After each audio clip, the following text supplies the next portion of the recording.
lakhs of rupees spend చేస్తాం. ఫ్రీగా వస్తుందంటే మనం ఎందుకు నమ్ముతాం? So 100% free plus extra benefits public university అవుతాయి. కష్టమేం కాదు అని నేను చెప్పలేను, కష్టమే. దేర్ ఆర్ టైమ్స్ ఒక రోజు మొత్తం తినని రోజులు కూడా ఉన్నాయి నేను. సో వాళ్ళకి ఇంకా ఇన్ఫర్మేషన్ పాస్ అవ్వక they are losing their opportunity అని అనుకుంటాను. What is there in your resume?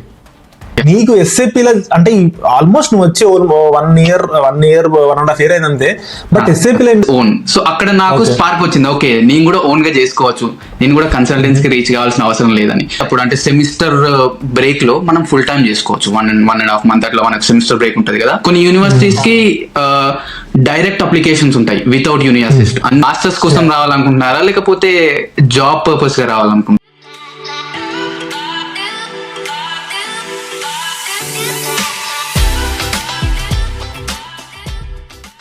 Welcome to Jagan in Germany YouTube channel. ఈ రోజు మన వీడియో ఏంటంటే SAP లో కెరీర్ ఎట్లా స్టార్ట్ చేయాలి, SAP లో జాబ్ ఎట్లా కొట్టాలి, జాబ్ అంటే వర్క్ స్టూడెంట్ అయినా ఇంటర్న్షిప్స్ అయినా ఎట్లా కొట్టాలి, అండ్ జర్మనీకి ఎట్లా రావాలి వితౌట్ అప్రోచింగ్ ఎనీ కన్సల్టెన్సీస్ అనేది. అంతే కదా ఆశిష్? అంతే అన్న, ఎగ్జాక్ట్లీ. సో నీ గురించి షార్ట్ ఇంట్రొడ్యూస్ చేసుకో, దాని తర్వాత నేను కొన్ని క్వశ్చన్స్ అడుగుతాను, నువ్వు ఆన్సర్ చేయి. సో ఇవన్నీ చాలా మందికి హెల్ప్ అవ్వాలి. So how to get in to SAP or how to get in to public university of Germany అనేది. సో షార్ట్ గా అడుగుతాను, నువ్వు కూడా షార్ట్ చెప్పొచ్చు. సో నీ గురించి ఇంట్రొడ్యూస్ చేసుకో. షూర్ అన్న, డెఫినెట్లీ. నా పేరు ఆశిష్. నేను ఆల్మోస్ట్ ఒక 1 year నుంచి జర్మనీలో ఉంటున్నాను. సో నేను జర్మనీకి మాస్టర్స్ కోసం వచ్చాను. సో ఇక్కడ పబ్లిక్ యూనివర్సిటీలో అడ్మిషన్ వచ్చింది నాకు. సో అంటే నీకు జర్మనీ అని ఎవరు చెప్పారు అసలు? జర్మనీ అని అంటే ఎందుకు జర్మనీకి వచ్చావు? Yeah, exactly. సో నాకు జర్మనీ అని ఫస్ట్ నాకు అబ్రాడ్ అనే ఆప్షన్ లేదు యాక్చువల్గా. ఇండియాలో ఉన్నప్పుడు నాకు ఆ థాట్ లేదు when I was doing my bachelors. కానీ నేను మా బ్యాచిలర్స్ అయిపోయాక I was doing a job అనమాట. సో అక్కడ మా కొలీగ్ ఒక అతను, నేను జాయిన్ అయ్యాక నాకు అతను చెప్పాడు అనమాట, I was planning like this abroad అని. సో నాకు అప్పుడు he was planning to Germany actually. So అక్కడ నాకు జర్మనీ అనేది నాకు అంటే పరిచయం అయిందనమాట. సో అంతకుముందు వరకు నీకు జర్మనీ గురించి ఏం న్యూస్ అలాంటి ఇన్ఫర్మేషన్ ఏం లేకుండే? Nothing, zero knowledge. ఇన్స్టాగ్రామర్లు అంటే నేను చేసే అంటే నేను ఆల్మోస్ట్ ఎంత కొంత చేస్తున్నా, ఇట్లా ఆల్మోస్ట్ ఒక 100 మంది ఉన్నారు ఇన్స్టాగ్రామ్ లా. మీకు ఎప్పుడు ఫీల్ రాలే జర్మనీ గురించి, జర్మనీ ఇన్ఫర్మేషన్ అనేది? హానెస్ట్లీ ఎందుకంటే నీకు తెలుసు కదా, అల్గోరిథం ఎవరు ఏది చూస్తే అది మాత్రమే సజెస్ట్ చేస్తుంది. సో అప్పటిదాకా నాకు ఎప్పుడు దీన్ని బట్టి మనం ఆలోచిస్తే ఏంటంటే చాలా మందికి ఇంక ఇన్ఫర్మేషన్ పాస్ అవుతలేదని అనుకోవచ్చు. ఎందుకంటే చాలా మంది కామెడీ రీల్స్ లేకపోతే ఏదన్నా ఫన్ అవి చూస్తారు. సో వాళ్ళకి ఇంకా ఇన్ఫర్మేషన్ పాస్ అవ్వక they are losing their opportunity అని అనుకుంటాను. నువ్వేమంటావు? చాలా ఎగ్జాక్ట్లీ, చాలా దానికి దాంట్లో మాత్రం చాలా స్కోప్ ఉంది. ఇంకా చాలా మందికి అసలు యాక్చువల్గా మీరు రీచ్ అయ్యేది నాకు తెలిసి ఓన్లీ ఒక 2-3% పీపుల్కే. It's too much. 2-3 కూడా it's too much. నేనైతే 0.2-0.3 అనుకుంటా. ఎందుకంటే కావచ్చు ఫాలోవర్స్ కౌంట్ చూసుకున్నా, యావరేజ్ అనలిటిక్స్ చూసుకున్నా చాలా తక్కువ. సో చాలా మంది రీచ్ అవ్వట్లేదు. So there are lot of plenty of opportunities ఉన్నాయి. ఎన్ని చెప్పినా కొంతమందికే వెళ్తుంది. బట్ మనం ఇంకా చేస్తా ఉంటాం, మేబీ వెళ్ళొచ్చు. So let's talk about your journey. So me colleague చెప్పిన తర్వాత సో జర్మనీకి అనుకున్నావు. సో నువ్వే అప్లై చేసుకున్నావు, కన్సల్టెన్సీ ద్వారా విన్నావు? మొత్తం హోల్ ప్రాసెస్ నేనే చేసుకున్నాను. ఎందుకు అంటే ఇక్కడ నేను కూడా నేను అనుకున్నాను మేబీ కన్సల్టెన్సీని రీచ్ అవుట్ కావాలేమో అని అనుకున్నాను. బట్ అతను నాకు ఏం చేశారంటే హీ గైడెడ్ మీ లిటిల్. అంటే తను చెప్పాడు అనమాట, తను కూడా ఓన్ గా ప్రాసెస్ చేసుకున్నాడు. ఎందుకంటే ఇట్లా హీ వాజ్ వెరీ క్యూరియస్ అనమాట. అతనికి కన్సల్టెన్సీతో వెళ్ళాలని లేదనమాట. So he did it on his own. So అక్కడ నాకు స్పార్క్ వచ్చింది, ఓకే నేను కూడా ఓన్ గా చేసుకోవచ్చు, నేను కూడా కన్సల్టెన్సీకి రీచ్ కావాల్సిన అవసరం లేదని. సో ఆ తర్వాత నేను అక్కడ నుంచి నేను ఓన్ గా స్టార్ట్ చేయడం మొదలు పెట్టాను. అతను వచ్చాడు, అప్పుడు నాకు నమ్మకం వచ్చింది. అతను వెళ్ళేదాకా నాకు కూడా నమ్మకం లేదు జర్మనీ అని ఒక ప్లేస్ ఉంది. ఎందుకంటే we won't believe in free. మనకు ఫ్రీ వస్తుందంటే ఎవరు నమ్మరు యాక్చువల్గా. మనకి ఎడ్యుకేషన్ చిన్నప్పటి నుంచి lakhs of rupees స్పెండ్ చేస్తాం, ఫ్రీగా వస్తుందంటే మనం ఎందుకు నమ్ముతాం? True. That's valid point actual గా. సో నీకు ఇప్పుడు పబ్లిక్ యూనివర్సిటీ వచ్చింది. ఏ యూనివర్సిటీ? నాది Worms university of applied sciences అన్న. అది Worms city. 100% free. So 100% free అంటే సెమిస్టర్ కాంట్రిబ్యూషన్ కట్టాలి obviously, but negligible. That's not really count as a fee. అది ఏంటంటే వాళ్ళ చాలా బెనిఫిట్స్ ఉంటాయి మనకు ఆ స్టూడెంట్స్ వల్ల కూడా. So 100% free plus extra benefits public university అవుతాయి. అలా ఒకవేళ ఆ ఉద్దేశంతో చెప్పాలనుకుంటే 100% free. Okay, that's nice. So నువ్వు అప్లై చేసుకునేటప్పుడు ఎన్ని యూనివర్సిటీకి అప్లై చేసినావు? నేను ఆల్మోస్ట్ ఒక 10 యూనివర్సిటీస్ అప్లై చేసిన అన్న. ఎన్ని అడ్మిషన్స్ వచ్చినాయి? ఒక 3 అడ్మిషన్స్ వచ్చినాయి. బట్ ఇది ఎందుకు చూస్ చేసుకున్నాను అంటే, సో ఇది నాకు ఫస్ట్ వచ్చింది, ప్లస్ నేను వెళ్ళాలనుకున్న ఫీల్డ్ అనమాట. ఓకే, ఏ ఫీల్డ్ ఎగ్జాక్ట్ నువ్వు? ఎగ్జాక్ట్లీ ఇది వచ్చేసి మా department international business administration, but exact గా కోర్స్ మాత్రం గ్లోబల్ ట్రేడ్ మేనేజ్మెంట్ అని ఉంటుంది అన్న. గ్లోబల్ ట్రేడ్ మేనేజ్మెంట్ అంటే నాకు మాడ్యూల్స్ ఉంటాయి అనమాట. ఫైనల్ సెమిస్టర్ లో ఇదర్ నేను సప్లై చైన్ మాడ్యూల్ చూస్ చేసుకోవచ్చు, లేదు అంటే ఫినాన్స్ మాడ్యూల్కి వెళ్ళొచ్చు, లేదంటే మార్కెటింగ్ మాడ్యూల్కి వెళ్ళొచ్చు. So to be honest, it was wonderful stream. So business administration, ఈ సప్లై చైన్ ఇదంతా ఇప్పుడు ఎస్పెషల్లీ ఇన్ జర్మన్ లో అయితే అసలు రియల్ గా చాలా చాలా బాగుంటది. అండ్ నీకు తెలుసోదో లేదో, సో జర్మనీ అయితే ఒక సప్లై చైన్ కి ఒక హబ్. సో నీకు మన యూరోప్ మ్యాప్ చూసుకుంటే ఆల్మోస్ట్ ప్రతిదీ జర్మన్ నుంచి క్రాస్ అవుతా ఉంటది. అండ్ జర్మన్ లో they spend a lot on logistics and supply chain. So నువ్వు మంచి కోర్స్ సెలెక్ట్ చేసుకున్నావు. So it's really super. So అందులోనే కంటిన్యూ అయ్యి మంచిగా పోతే రియల్లీ బ్రైట్ ఉంటుంది ఫ్యూచర్. సో సరే, ఇప్పుడు ఎప్పుడు వచ్చినావు జర్మనీకి? 2024 అక్టోబర్ లో ఇక్కడికి వచ్చానన్న నేను. ఎగ్జాక్ట్. ఇప్పుడు నీకు SAP లో ఇంటర్న్షిప్ వచ్చింది? ఇంటర్న్షిప్ కాదన్న, ఇది వర్క్ స్టూడెంట్ నాకు వచ్చింది. ఇట్స్ కైండ్ ఆఫ్ వర్కింగ్ లాగా. It's internship or working student, it's more or less similar. But yeah, okay. నీకు ఏమైనా ఎంత ఎక్స్పీరియన్స్ ఉంది ఇండియాలో? ఇండియాలో నాకు వచ్చేసి అన్న close to 2 years of experience ఉందన్న ఆపరేషన్స్ ఫీల్డ్ లో. So it was just a normal job అనమాట. నేను మనకి ఇండియాలో అయిపోయినాక సపోర్ట్ రోల్స్ ఉంటాయి కదా కంపెనీస్ లో, it was an US company అనమాట. సో ఆ ఇక బ్యాచిలర్స్ బిజినెస్ అడ్మినిస్ట్రేషన్ అంటే మన దగ్గర అంత డిమాండ్ కూడా ఏమి ఉండదు. You will get only support roles rather than going for some consultant roles. Bachelors stream లోనే మనకి ఎవరు ఇవ్వరు స్టేజ్ లోనే. So I got into, నాకు చేతికి ఒక రోల్ దొరికింది గ్రాడ్యుయేషన్ అయిపోయినాక, ఆ రోల్ తీసేసుకున్నాను నేను. That's what I. Okay, but yeah, having experience in India really considerable, so it's really advantageous. But నీకు SAP లో అంటే ఆల్మోస్ట్ నువ్వు వచ్చి 1 year 1.5 year అయిందంతే. బట్ SAP లో ఇంటర్న్షిప్ వర్క్ షూట్ ఎట్లా కొట్టినావు అసలు? అంత డైరెక్ట్ ఫ్రమ్ SAP, మళ్ళీ ఏ సిస్టర్ కంపెనీస్ లో కాదు? ఎగ్జాక్ట్లీ. అయితే ఇక్కడ ఒకటి పాయింట్ ఏంటి అంటే, SAP కి నేనుండే యూనివర్సిటీ అండ్ నేనుండే సిటీ యాక్చువల్లీ SAP కి చాలా క్లోజ్ గా లొకేట్ అయి ఉంది అనమాట. వరల్డ్ ఆఫ్ ఇక్కడ నుంచి నాకు ఒక 1.5 hour ఉంటుంది అనమాట. సో నేను మా యూనివర్సిటీకి వచ్చినప్పుడు నేను బేసికల్ గా నాకు వర్క్ స్టూడెంట్ అంటే తెలియదు అనమాట. నేను అంటే మనం ప్రాసెస్ చేసుకుని సొంతంగా రావడమే గొప్ప ఇక్కడికి. సో అప్పుడు అది చేసుకోవడానికే టైం అంతా అయిపోయింది. బట్ ఇక్కడికి వచ్చినాక నాకు ఒక విషయం అర్థమైంది ఏంటంటే, లేదు అది కాకుండా ఇక్కడ నువ్వు పార్ట్ టైమ్స్ నార్మల్ గా ఆడ్ జాబ్స్ చేయడం కాకుండా కంపెనీస్ లో కూడా పార్ట్ టైం జాబ్ చేయొచ్చు అని తెలిసింది. సో అట్లా నేను వర్క్ స్టూడెంట్ అనే దాన్ని ఎక్స్ప్లోర్ చేసిన. ఇంకొకటి ఏంటంటే, మా కాలేజ్ లో నేను యూనివర్సిటీకి వెళ్తా కదా ఫస్ట్ couple of weeks లో. సో అప్పుడు నేను ఒక 2-3 సీనియర్స్ ని మీట్ అయ్యాను. సో అప్పుడు వాళ్ళు నాకు ఏం చెప్పారంటే, there is something called as work student also. అప్పటిదాకా I only know that there is something called as only where out jobs, or you have to do in McD or ఏదైనా odd jobs, some other kind of odd jobs, where out jobs. But నేను అప్పుడు అతను చెప్పిన దాని ప్రకారం ఆ work student ఏంటని కొంచెం క్యూరియస్నెస్ గా డిగ్ డౌన్ చేశాను అనమాట. ఓకే. సో అక్కడ నాకు అర్థమైంది వర్క్ స్టూడెంట్ మనం చెయ్యొచ్చు. ఇంకొకటి ఏంటి అంటే, SAP అనే ఒక పెద్ద కంపెనీ మనకు క్లోజ్ గా లొకేట్ అయింది, which offers many roles for work student. అట్లా నా జర్నీ స్టార్ట్ అయింది అనమాట వర్క్ స్టూడెంట్ కి. సో అంటే నువ్వు ఈ అప్లై చేసేటప్పుడు, సో నువ్వు అన్ని తెలుసుకున్న వర్క్ స్టూడెంట్ గురించి, ఎన్ని అప్లికేషన్స్ చేసి ఉంటావు ఈ వర్క్ స్టూడెంట్ రానికి? ఆల్మోస్ట్ అన్న కౌంట్ చేసుకుంటే ఒక 150 to 200 అప్లికేషన్స్ వేసి ఉంటాను.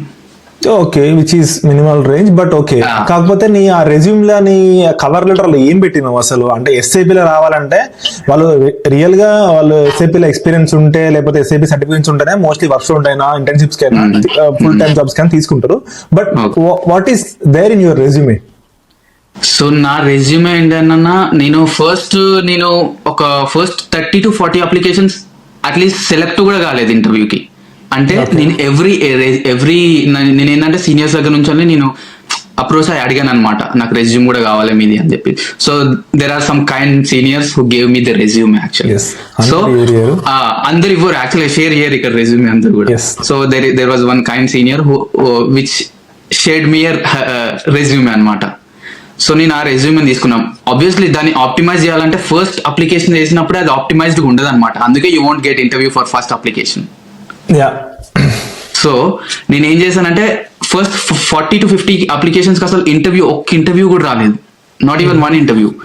బట్ యాజ్ మనం ఎవ్రీ అప్లికేషన్ మనం రిఫైన్ చేస్తాం. ఎందుకు అంటే ప్రతి అప్లికేషన్ కి ఒకటే రెజ్యూమ్ పెట్టాం కదా మనము. ఆ రెజ్యూమ్ లో కీవర్డ్స్ చేంజ్ చేస్తాం ప్రతి అప్లికేషన్ కి. సో అట్లా 50, 51, 52 అప్లికేషన్ కి వెళ్ళేప్పటికి నీ రెజ్యూమేలో కంటెంట్ మ్యాటర్ అనేది ఇంక్రీజ్ అవుతుంది. సో అట్లా ATS పిక్ చేసుకోవడం మొదలవుతుంది. అక్కడ నుంచి ఇంటర్వ్యూస్ రావడం మొదలవుతాయి. ఇక్కడ నేను ఒకటి చెప్పాల్సిందంటే అప్లికేషన్స్ చేయడం కూడా it comes with an experience. So అది ఎక్స్పీరియన్స్ తోటి మనం వేస్తుంటే వస్తుంది. మనం చాలా మంది 10 వేసే మాకు వస్తలేదు మాకు రావు అని అనుకోవద్దు. So it's a continuous process. వేయాలి, వేస్తుంటే మనకి ఏం అడుగుతారు, ఏం అప్లై చేయాలని తెలుస్తుంది. But I'm very happy for you that you got in to SAP. So SAP లో మీకు వర్షన్ వచ్చిన తర్వాత సో అంటే యావరేజ్ సాలరీ ఎంత ఉంటుంది? అంటే నువ్వు 100 hours వర్క్ చేస్తావు ఇప్పుడు. అంటే మనకన్నా ఇక్కడ మనకు ఓన్లీ మనం యూనివర్సిటీలో స్టూడెంట్ కదా. సో స్టూడెంట్ గా మనం యూనివర్సిటీలో చేసే అప్పుడు అంటే సెమిస్టర్ బ్రేక్ లో మనం ఫుల్ టైం చేసుకోవచ్చు. 1.5 month అట్లా మనకు సెమిస్టర్ బ్రేక్ ఉంటది కదా. సో ఫుల్ టైం చేసుకోవచ్చు. జస్ట్ మనకు అవర్లీ మనకు అవర్లీ అన్న 18-17 నుంచి మాస్టర్ స్టూడెంట్స్ కి అయితే 17 to 18 మధ్యలో ఇస్తారు. ఓకే. సో బ్యాచిలర్ స్టూడెంట్స్ కి అయితే 16 నుంచి స్టార్ట్ అవుతుంది.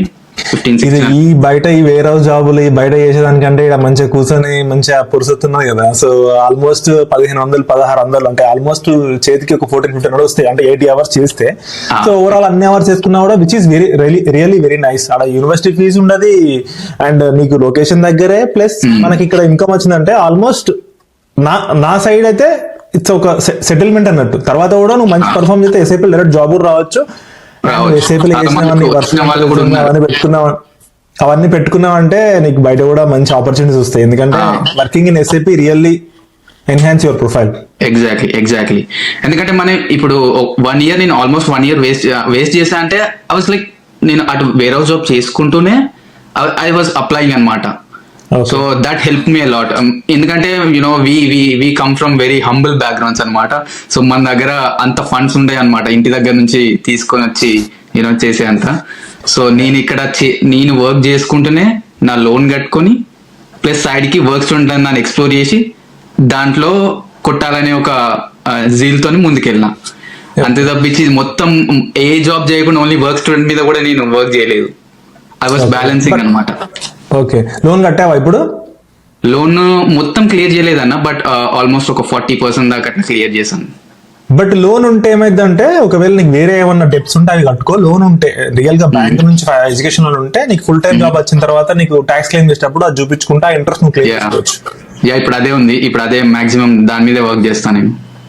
Okay. So that's very nice. So నువ్వు అప్లై చేసేటప్పుడు సో అంటే ఈ యూనివర్సిటీకి అప్లై చేసేటప్పుడు ఏ డాక్యుమెంట్స్ మోస్ట్ ఇంపార్టెంట్ అనిపించినాయి? సో ఏం కావాలి ఒకసారి క్విక్ గా చెప్పేసి. ఫస్ట్ మనము అప్లికేషన్స్ వేసేటప్పుడు ఫస్ట్ మన బ్యాచిలర్స్ డిగ్రీ ఉండాలన్నమాట. 180 credits ప్లస్ ఇక్కడ మోస్ట్ ప్రాబ్లీ 90% యూనివర్సిటీస్ మనకు 180 credits ప్లస్ అడుగుతాయి. సో 180 credits అనేవి మ్యాండేటరీ. సో తర్వాత అప్లికేషన్ స్టార్ట్ చేసేటప్పుడు నువ్వు APS అని ఒకటి ఉంటుంది మనకు. సో ఫస్ట్ APS సర్టిఫికేట్ తీసుకోవాలి. స్పెసిఫిక్ గా జర్మనీకి అప్లై చేసే ముందు ఈ APS సర్టిఫికేట్ అప్లై చేయాలన్నమాట. సో ఈ APS సర్టిఫికేట్ ఫస్ట్ తెచ్చుకున్నాక యూనివర్సిటీస్ షార్ట్ లిస్ట్ చేసుకోవాలి. అంటే మన కోర్స్ కి మ్యాచ్ అయ్యే క్రెడిట్స్ ఏ కోర్స్ లో ఉన్నాయి, ఇక్కడ ఎన్ని యూనివర్సిటీలు ఉన్నాయో. యూనివర్సిటీస్ అని దీనికి ఒక ప్లాట్ఫామ్ ఉంటుంది అన్న. సో యూనివర్సిటీస్ లో ఇఫ్ వన్ ఎవరైనా ఒక యూనివర్సిటీస్ లోకి వెళ్ళారంటే వాళ్ళకి క్లారిటీగా అర్థమవుతుంది. యూజర్ ఇంటర్ఫేస్ చాలా బాగుంటుంది. మీరు ఒకసారి దాంట్లోకి వెళ్ళి యూనివర్సిటీస్ రీసెర్చ్ చేసుకోవాలి, APS సర్టిఫికేట్ అప్లై చేసుకోవాలి. తర్వాత యూనివర్సిటీ అసిస్టెంట్ నుంచి వెళ్ళి యూనివర్సిటీస్ కి అప్లై చేసేయాలన్నమాట. ఓకే. సో అప్లై చేసిన వెంటనే యూనో ఇట్స్ ట్రాన్స్పరెంట్ గా ఉంటుంది. దిస్ ఇస్ నాట్ లైక్ ఏదో హెక్టిక్ ప్రాసెస్ లాగా ఏముండదు. వెరీ ట్రాన్స్పరెంట్ గా ఉంటుంది మొత్తం. సో యూనివర్సిటీస్ నుంచి అప్లికేషన్స్ వేయాలి. అప్లికేషన్స్ వచ్చిన వెంటనే మీకు రిజల్ట్స్ వస్తాయన్నమాట. కొన్ని యూనివర్సిటీస్ కి డైరెక్ట్ అప్లికేషన్స్ ఉంటాయి వితౌట్ యూనివర్సిటీ. ఇక్కడ అన్ని యూనివర్సిటీస్ యూనివర్సిటీస్ తో టైఅప్ అయి ఉండవు. సో యూనివర్సిటీస్ లో నా యూనివర్సిటీ ఏంటంటే ఆక్చువల్లీ వామ్స్ యూనివర్సిటీ లో లేదనమాట. So I explored it through online. Okay. So నేను వీళ్ళ యూనివర్సిటీకి డైరెక్ట్ గా అప్లికేషన్ చేశాను అనమాట. 25 euros ఉంటుంది అన్న అడ్మిషన్ అప్లికేషన్. సో మనం పే చేసి అప్లై చేస్తే నీ సర్టిఫికేట్స్ అన్ని ఆన్లైన్ లో సబ్మిట్ చేసేయచ్చు. ఈ పోస్ట్ ద్వారా పంపడం ఇవన్నీ ఏం లేదు. సో ఆన్లైన్ లో పంపించేసిన సారీ ఆన్లైన్లో అప్లోడ్ చేసేసిన. సో నాకు వాళ్ళ దగ్గర నుంచి ఒక 2.5 months పట్టింది రిజల్ట్ రావడానికి. బట్ కొంచెం స్లో ప్రాసెస్, బట్ 2.5 months అంటే బేసిక్ గా మనం ఇండియాలో వేరే యూనివర్సిటీ అప్లై చేస్తే వెంటనే రిప్లై వస్తుంది కదా, ఇక్కడ జర్మనీ అంటే కొంచెం స్లో ప్రాసెస్. బట్ నీకు 2.5 months తర్వాత నీకు అడ్మిట్ వచ్చింది, నువ్వే వీసా స్లాట్స్ వీసా స్లాట్ కూడా నేనే బుక్ చేసుకున్నా, విఎఫ్ఎస్ నుంచి చూసుకున్నాను available dates. So first CSP పోర్టల్లో నువ్వు అన్ని డాక్యుమెంట్స్ అప్లోడ్ చేసినావు. అప్లోడ్ చేశాను. చేసిన తర్వాత వాళ్ళు రివ్యూ ఓకే అని చెప్పి అపాయింట్మెంట్ బుక్ చేసుకోమన్నారా, లేకపోతే అపాయింట్మెంట్ బుక్ చేసుకోమన్నారు. అపాయింట్మెంట్ బుక్ చేసేసుకుని, అంటే నియర్ బై స్లాట్స్ ఉంటాయి కదా మనకు, చూసుకొని చెక్ చేసుకొని అపాయింట్మెంట్ బుక్ చేసుకోవాలి. సో నాకు నియర్ బై గా ఒక 10 days లోనే దొరికింది అపాయింట్మెంట్. అప్పుడు కొంచెం ఈజీ ఉండే 24 లో కదా. సో మేబీ ఇప్పుడు క్రౌడ్ పెరిగింది కావచ్చు, అపాయింట్మెంట్ దొరకడం కొంచెం ఇబ్బంది అవ్వచ్చు. బట్ దొరికిన డేట్ నేను బుక్ చేసేసుకున్నాను. I gathered all my documents and I went there. అక్కడ నేను సబ్మిట్ చేసేసి వెరిఫై చేసుకున్నాను. And then after 1 month I think so నాకు వీసా, నాకు పాస్పోర్ట్ లో ప్రింట్ అయ్యి నాకు నైస్. అంటే చాలా అన్ని ప్రాసెస్ గా ఒక స్టెప్ బై స్టెప్ చేసుకుంటూ వచ్చినావు. సరే, ఒక్క ఫైనల్ క్వశ్చన్ అడుగుతా. ఏంటంటే ఇప్పుడు నాది బీటెక్ అయిపోయింది, ఇప్పుడే అయిపోయింది. సో నాకు జర్మనీ గురించి ఏం తెలియదు. సో నువ్వు ఏం చెప్పాలనుకుంటావు? సో నాకు ఇప్పుడు అడ్మిషన్స్ గురించి, తర్వాత ఇంటర్న్షిప్స్ గురించి, తర్వాత జాబ్స్ గురించి ఏం చెప్పాలనుకుంటావు చెప్పేసి ఒక 2 minutes లో. సో ఫస్ట్ అడిగితే జర్మనీకి ఒకవేళ రావాలనుకుంటే, ఒకవేళ డైరెక్ట్ గానే మాస్టర్స్ కోసం, నాకు ఒక క్వశ్చన్ ఉంది, ఫాలో అప్ క్వశ్చన్ ఉంది. మాస్టర్స్ కోసం రావాలనుకుంటున్నారా, లేకపోతే జాబ్ పర్పస్ గా రావాలనుకుంటున్నారా? ఓన్లీ బీటెక్ అయిపోయింది, మాస్టర్స్. ఫ్రెషర్స్ కి జాబ్స్ అంత ఫాస్ట్ గా రావు. ఓన్లీ బీటెక్ అయిపోయింది, మాస్టర్స్. సో ఫస్ట్ అతను చేయాల్సిన పని ఏంటంటే జర్మనీ అని ఫిక్స్ కావడం ఒకటి. రెండోది, ఫిక్స్ అయ్యాక there are lot of resources అనమాట జర్మనీ అనేది ఫిక్స్ కావడానికి కూడా. తను ఆల్రెడీ నువ్వు hundreds of tons of videos చేసావు.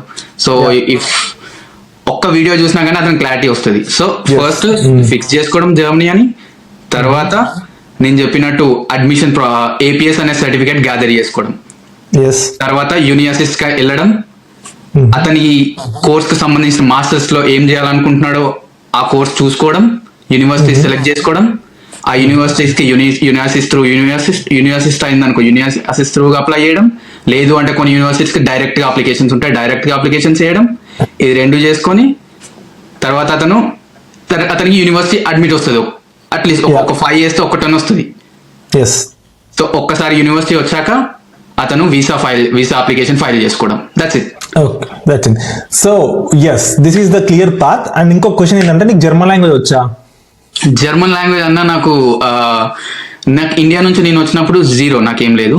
But at this point of time నేను A2 కంప్లీట్ చేశాను. నేను నైస్ A2 కంప్లీట్ చేశాను. B1 కి వెళ్దామని ప్రయత్నిస్తున్నాను. బట్ నా ఇప్పుడు నాకు కొంచెం ఫ్లెక్సిబిలిటీ ఉంది యాక్చువల్ గా. So maybe now I can focus more. Okay, నువ్వు ఆల్రెడీ వచ్చి 1.5 year లో నువ్వు కోర్సులో ఆల్మోస్ట్ సబ్జెక్ట్స్ కంప్లీట్ చేసావు, ప్లస్ పార్ట్ టైం చేసావు, వేరే జాబ్ చేసావు, ప్లస్ లాంగ్వేజ్ చేసావు, ప్లస్ ఇక్కడ వంట చేసుకుని తింటున్నావు. సో ఇంతగానో మేనేజ్ చేయడం పెద్ద కష్టమేం కదా నా ఫీలింగ్. నువ్వేమంటావు? ఇంత కష్టమేం కాదు అని నేను చెప్పలేను, కష్టమే. దేర్ ఆర్ టైమ్స్ ఒక రోజు మొత్తం తినని రోజులు కూడా ఉన్నాయి. నేను అంటే ఐ జస్ట్ వెంట్, ఎందుకంటే నాకు అంత ఓపిక లేకుండే. ఓకే, సో నేను వర్క్ తెల్లారులేస్తే వర్క్ వెళ్ళిపోవాలి అంతే. సో ఒక రోజు తినకుండా వెళ్ళిన రోజులు కూడా ఉన్నాయి. But it was good days. ఇంకా వేరే దారి లేదు అప్పుడు నాకు. బట్ తినడానికి మన సూపర్ మార్కెట్ లో కూడా చాలా దొరుకుతాయి కదా, పెద్ద చేసుకొని తినాల్సిన అవసరం లేదు కదా. అప్పుడు అంత జ్ఞానం లేదులే అన్న. ఫస్ట్ కి వచ్చినప్పుడు నాకు అంత జ్ఞానం లేదు. ఇప్పుడు ఒక 1 year అయినాక ఒక కంప్లీట్ ఒక సర్కిల్ అవుతుంది కదా, అప్పుడు you get to know winter ఏంది. నేను ఫస్ట్ వచ్చినప్పుడు ఒక 1 layer జాకెట్ తోని నేను బయటకు వెళ్ళిన రోజులు ఉన్నాయి అన్న ఫస్ట్ వింటర్. సో బట్ నేను చెప్పినట్టు ఒక సర్కిల్ కంప్లీట్ అయింది అనుకో, you'll get to know A season కి ఎట్లుండాలి, ఎప్పుడు ఎట్లా వర్క్ చేయాలి, ఏ టైం ఎట్లుంటది, you'll get to know everything అనమాట. సో అది ఇంపార్టెంట్. So nice. సో నువ్వు నా వీడియోస్ చూస్తూ ఉంటావా, అంటే చూసేవాడివా, ఇప్పుడు చూస్తానవా? సో ఎట్లా అనిపిస్తాను వాటి గురించి? నీ వీడియోస్ అన్న నేను ఏంటంటే నేను ఆల్మోస్ట్ నా ప్రాసెస్ అంతా అయిపోయింది, అప్పుడు డిస్కవర్ చేశాను నీ వీడియోస్. అప్పటిదాకా నాకు కూడా మేబీ అల్గోరిథం నాకు చూపించలేదు అనుకుంటా. సో నేను ఆల్మోస్ట్ నా వీసా అంతా అయిపోయింది. అప్పుడు నేను ఇక్కడికి ఫ్లైట్ బుక్ చేసుకుని ఇంకా వచ్చే టైంలో నీ వీడియోస్ ఎక్స్ప్లోర్ చేయడం మొదలు పెట్టాను. సో ఆ తర్వాత నీ దగ్గర నుంచి SAP అనే ఒక ERP సాఫ్ట్వేర్ ఉంటుంది, ఒక కంపెనీ ఉంటుంది. So I started exploring that. So మనకి ఇంక ఎక్స్ప్లోర్ ఇంకా నాకు ఎస్ఏపి కంపెనీ అనేది కూడా ఇంకొకటి దగ్గర ఉంది, మనం డైరెక్ట్ ఎస్ఏపి కూడా వెళ్ళొచ్చు అని ఆప్షన్ తెలిసింది. Okay, that's nice. యాక్చువల్ గా ఎస్ఏపికి నిజంగా బ్రైట్ ఫ్యూచర్ ఉంటుంది, జర్మన్ లో అయితే especially. So 86% of companies are using SAP. So continuous గా నువ్వు అప్గ్రేడ్ అవ్వడం, సో సర్టిఫికేషన్ చేయడం చేస్తే సో మంచి ఆపర్చునిటీ ఉంటాయి. మనం తోపేయాల్సిన అవసరం లేదు, బట్ మనం ఫాలో అప్ లో ప్రతిసారి అప్డేట్ అయి ఉంటే సరిపోతుంది. సో మనకు తెలిసింది కొంచెమైనా పర్ఫెక్ట్ తెలితే ఇట్స్ ఫైన్. సో అది ఇంకా మన ఈ వీడియో చూసిన తర్వాత కింద కామెంట్స్ పెడితే మేబీ వాళ్ళకి ఆన్సర్ ఇవ్వు. అండ్ నీ పర్సనల్ నెంబర్ నాకు కొంచెం క్లోజ్ ఫాలోవర్స్ ఉన్నారు, వాళ్ళకి ఒక 2-3 షేర్ చేస్తా. 3 కన్నా ఎక్కువ షేర్ చేయను. మేబీ వాళ్ళకి కూడా ఈ వర్క్ ఫ్రెండ్ గురించి, ఇంటర్న్షిప్ గురించి కొంచెం గైడ్ చేయి. సో హెల్ప్ అవుతుంది. వాళ్ళకు తెలియట్లేదు ఎట్లా అప్లై చేయాలి, ఎట్లా వర్క్ ఫ్రెండ్ చేయాలి, ఎట్లా అప్లికేషన్ ఎట్లా ఉండాలి అనేది. నేను నన్ను అడుగుతున్నా కానీ అంత టైం ఉండట్లేదు చెప్పడానికి. జస్ట్ ఒక 2-3కి హెల్ప్ చేస్తే ఇట్స్ రియల్లీ గుడ్. సో ఇంకేమైనా డౌట్స్ ఉంటే మాత్రం వాళ్ళు కామెంట్ చేస్తారు, నువ్వు దానికి ఆన్సర్ లేకపోతే మళ్ళీ మనం ఒక షార్ట్ వీడియో చేద్దాం. So thank you so much for your time. Definitely ఖచ్చితంగా చేద్దామన్నా, నేను ఆన్సర్ చేయడానికి ట్రై చేస్తాను డెఫినెట్ గా ఎవరు అడిగినా. ఆల్మోస్ట్ నాకు నా లింక్డ్ఇన్ లో చాలా మంది ఒక 40 to 50 మెసేజెస్ వచ్చాయన్న once I posted my this working student starting role. Yes చేస్తారు, బట్ వాళ్ళు ఏంటంటే ఫాలో అప్ లో ఉండరు. చాలా మంది ఇప్పుడు నాకు కూడా మెసేజ్ ఇన్స్టాగ్రామ్ లో చేస్తారు, హాయ్ అని మెసేజ్ చేస్తారు. మొత్తం మెసేజ్ పెడితే ఒకవేళ నాకు ఇది కావాలి అని పెడితే మేబీ మనకు తెలిస్తే హాయ్ అని పెడితే మనం ఒక హాయ్ రిప్లై ఇవ్వాలి, మళ్ళీ ఇంకోసారి వచ్చినప్పుడు మళ్ళీ అట్లా కాకుండా ఎవరన్నా కొత్త పర్సన్ పెట్టేటప్పుడు నా సజెషన్ ఏంటంటే లింక్డ్ఇన్ అయినా ఇన్స్టాగ్రామ్ అయినా మీ ఫుల్ క్వైరీ అలా పెడితే మేబీ చూసిన వాళ్ళకి కూడా ఓకే ఇది ఇంట్రెస్టింగ్ ఉంది, ఏదో అర్జెంట్ ఉంది అనేది రిప్లై ఇస్తారు. సో మేబీ నీకు టైం ఉంటే అందరికి ఇవ్వు, లేకపోతే ఇంపార్టెంట్ క్వైరీస్ తీసుకో, అందరికి రిప్లై ఇవ్వడానికి ట్రై చేయి. సో అది మన వీడియో. సో ఐ హోప్ మీ అందరికి ఈ వీడియో నచ్చింది అనుకుంటున్నా. సో నచ్చితే please do like, share and subscribe to Jain in Germany. So ఇంకా డౌట్స్ ఉంటే లేకపోతే ఇప్పుడు మనం మళ్ళీ డైరెక్ట్ కలిసినప్పుడు కూడా మనం ఇంకా ఇన్సైట్ షేర్ ట్రై చేద్దాం. So until then by.